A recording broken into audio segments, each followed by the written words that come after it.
Chicago is a city that never sleeps, but it doesn't rest easy either. Beneath the hum of its engines, the screech of its trains, and the roar of jet engines lies a deeper issue: environmental injustice.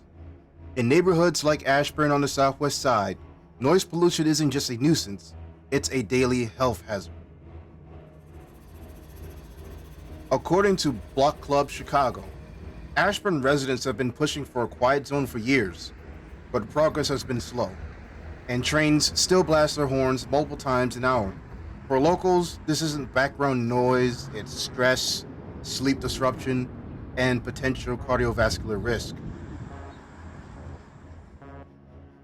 Studies show prolonged exposure to environmental noise, especially from transportation, can increase the risk of heart disease, anxiety, and learning deficits in children. The Chicago Department of Public Health's cumulative impact assessment highlights that neighborhoods like Ashburn, already burdened by pollution and economic disinvestment, face overlapping environmental stressors.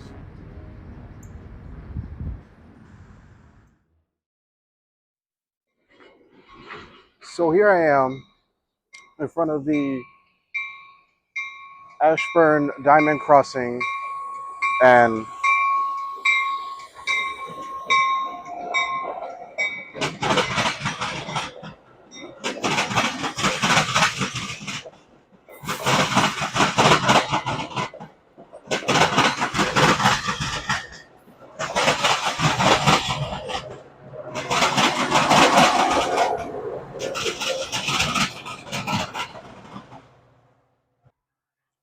so that right there was a metro train crossing the CSX and Norfolk Diamond, a really notoriously loud part of the noise pollution in Ashburn. And that right there was just a simple taste of what simple Ashburn residents have to go through.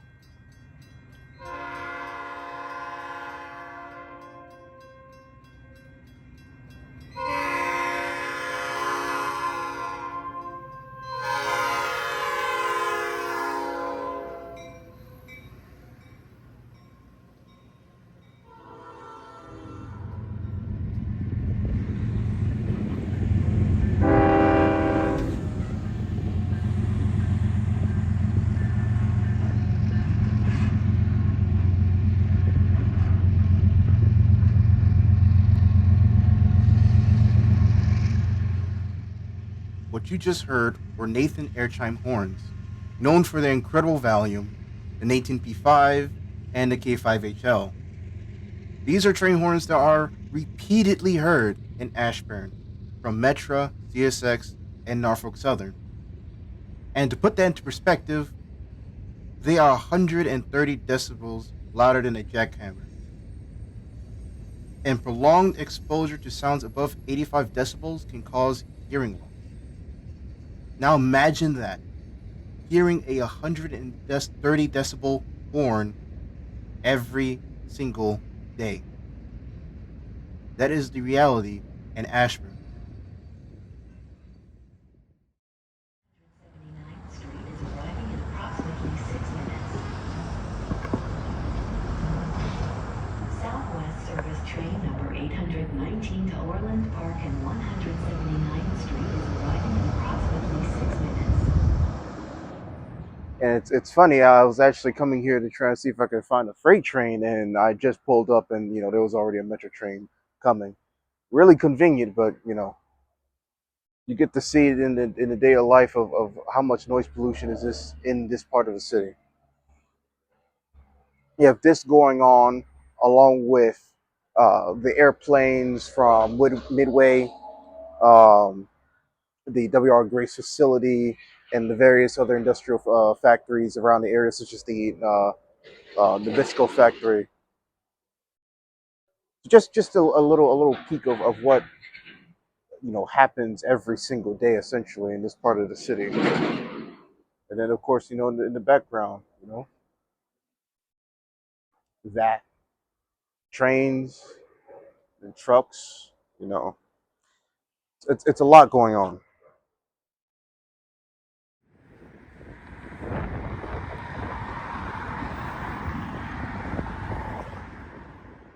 The Belt Railway of Chicago's clearing yard is one of the largest classification yards in the United States, processing thousands of freight cars daily across its 5.5-mile expanse on the city's southwest side.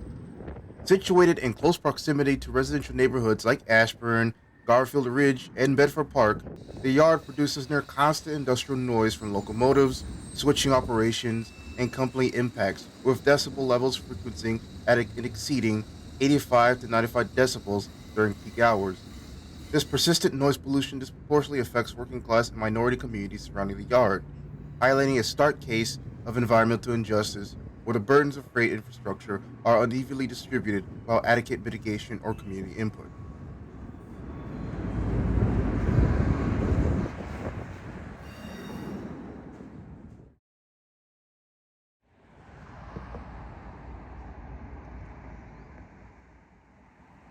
Located near 75th Street and Western Avenue, the Ennis Landers Yard is a major intermodal facility in Chicago's South Side, handling a high volume of freight containers transferred between trucks and trains. Operating 24/7, the yard generates continuous diesel exhaust, truck traffic, and rail noise, contributing to elevated pollution levels in nearby communities like Ashburn, Inglewood, and West Lawn. Residents have long reported noise disturbances, particularly from idling locomotives and coupling operations, as well as health concerns linked to air and sound pollution, underscoring the facility's role in broader environmental justice debates in the region.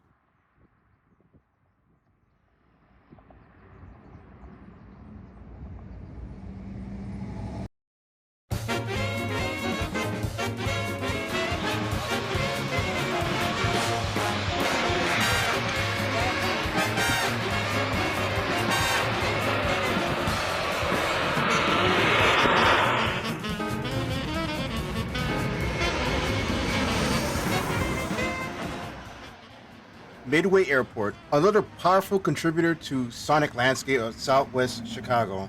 Aircraft noise is constant here. According to Axios Chicago, nearly 1 in 5 city residents are exposed to harmful levels of noise, most of them living near major transit routes like this one.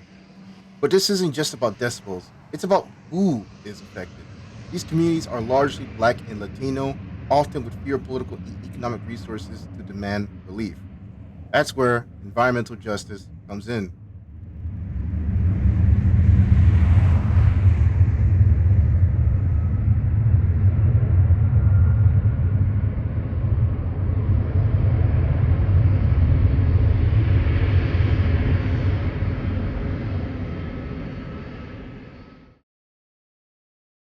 So, you are a resident of like the Midway area, and I know that that is really in close proximity to the airport itself. How would you describe, since you live in that area, how would you describe, day to day, you know, interactions, the noise, anything like that? Yeah, I've grown up here for as long as I can remember, and usually, like going out into a car, like I think right now one just passed by.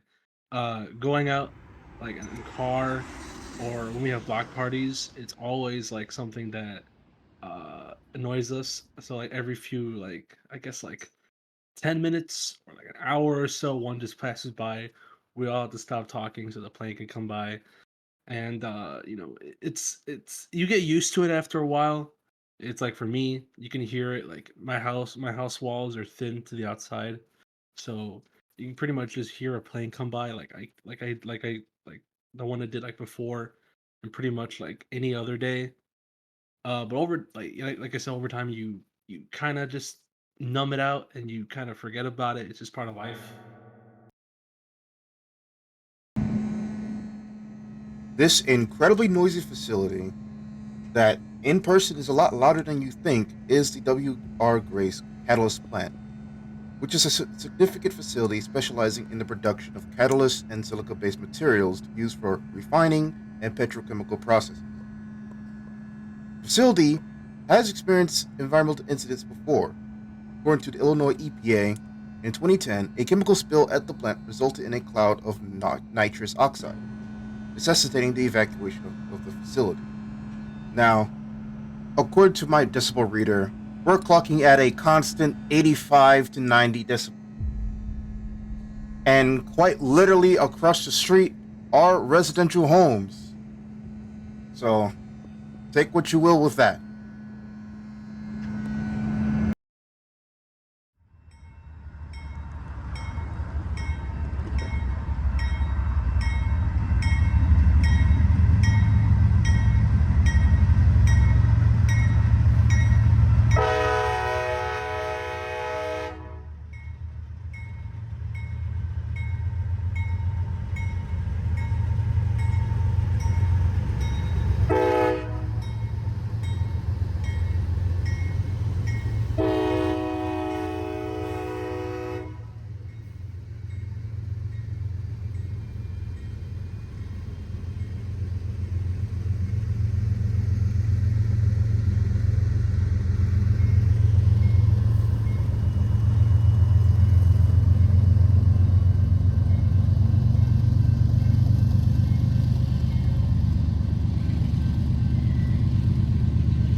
So, what can be done? Local activists and community organizations like Neighbors for Environmental Justice and People for Community Recovery are demanding change through legislation, monitoring, and organizing. But even more than action, this fight needs attention. When we hear planes, trains, industrial facilities, we rarely think about justice. But the soundscape of a city tells us something deeper about who matters, who's heard, and who's ignored. Noise isn't just an environmental issue, it's a human one. And here in the 18th Ward in the city of Chicago, it's time we start listening. Environmental justice means hearing everyone. This has been Oaken Productions. Make sure to leave a like and subscribe and leave a comment for what else I should make a video about.